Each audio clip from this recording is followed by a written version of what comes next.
అందరికీ నమస్కారం. Welcome to Indian culture and spirituality channel. మనందరం కూడా లక్ష్మీ అమ్మవారి కరుణా కటాక్షాలు కోరుకుంటాము. మరి ఏమి చేస్తే లక్ష్మీ అమ్మవారి కటాక్షం మన పైన పొందుతాము ఇప్పుడు మనం ఈ వీడియోలో తెలుసుకుందాం. నేను మాట్లాడుతుంది జగద్గురు ఆదిశంకరాచార్యుల వారి గురించి అండి. ఆదిశంకరాచార్యుల వారు లక్ష్మీ కటాక్షం ఎలా పొందాలో మనకి ఆల్రెడీ చెప్పి ఉన్నారు. అదే నేను మీకు తిరిగి వివరిస్తున్నాను. ఆదిశంకరాచార్యుల వారు కేరళ రాష్ట్రంలోని కలాడి అనే గ్రామంలో జన్మించారు. ఇక్కడ నేను మీకు చూపిస్తున్న ఈ ఫోటోగ్రాఫ్లో ఆదిశంకరాచార్యులు వారు పుట్టిన ప్రదేశం మనకు కనిపిస్తుంది. ఆదిశంకర జన్మభూమి క్షేత్రం అని ఇక్కడ మెన్షన్ చేస్తుంది. అది మీరు గుర్తించగలరు. ఆదిశంకరాచార్యుల వారు 4 సంవత్సరాల బాలుడిగా ఉన్నప్పుడు తన తండ్రిని కోల్పోయారు. తరువాత అమ్మని ఒప్పించి సన్యాసం తీసుకొని గురుకులంలో తాను చేరుకుంటారు. పూర్వకాలం గురుకులంలో నియమాలు ఏంటి అంటే విద్యార్థులు భిక్షాటన అన్నది ప్రతిరోజు చేయవలసి ఉంటుంది.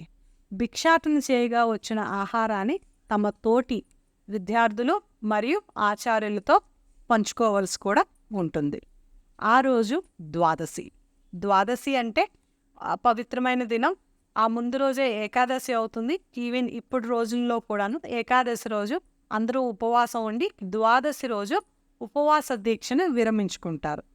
ఆ రకంగా శంకరాచార్యుల వారు ద్వాదశి రోజున భిక్షాటనకి వెళ్తారు.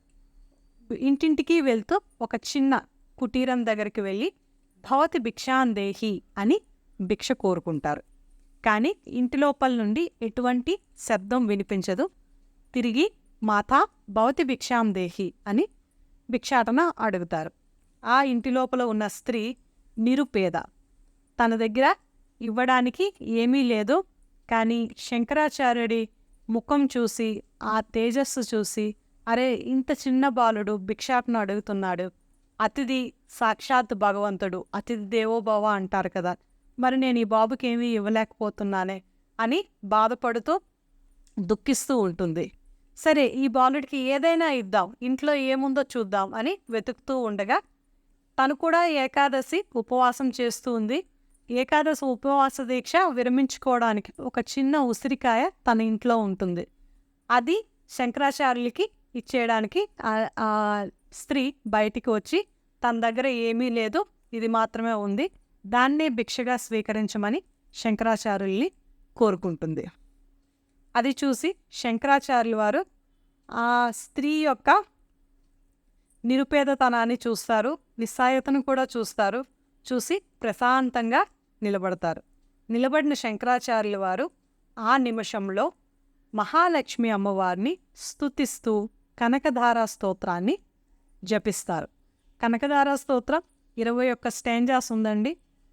మీరు కనకధారా స్తోత్రం మీ ఇంట్లో ప్రతిరోజు జపించగలిగితే తప్పకుండా లక్ష్మీ కటాక్షం కలుగుతుంది.